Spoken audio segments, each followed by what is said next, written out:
In primetime news this evening, living in fear. We revisit Torrington Park after the collapse of a staircase in an apartment building. Stakeholders react to the Prime Minister's growth strategy. And later we look at the way forward in the wake of more encounters between humans and crocodiles. Good evening and welcome to Primetime News on air and online at onespotmedia.com. I'm Archibald Gordon. And I'm Janella Precious. A special welcome also to our viewers on TVJ International in the Cayman Islands. Now with a preview of what's to come in business news, here's Anthony Lugg. Well, Janella, the government is being urged to roll out a digital nomad visa. I'll tell you why. And guess what? Gas prices are going down. The details a little later on in the business day. Good news either way. And what's coming up in sports? Jermaine Brown, is there good news on the big show?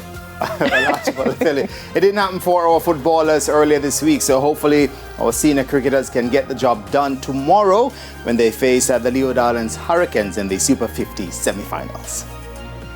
Hopefully. He didn't say anything. And Romain is also here with a preview of the weather report and forecast. Romain? Thanks, Janella. Now, the forecast still holds for sunny to partly cloudy conditions over the next few days. We're still expecting an increase in clouds, showers, and possible thunderstorms on the weekend, especially across sections of northern and southeastern parishes.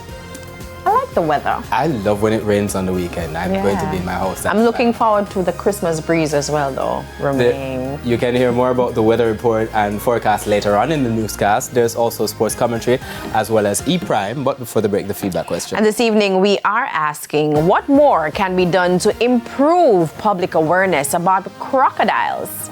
Is stay away from crocodile. But share your comments online. Let's hear what they are.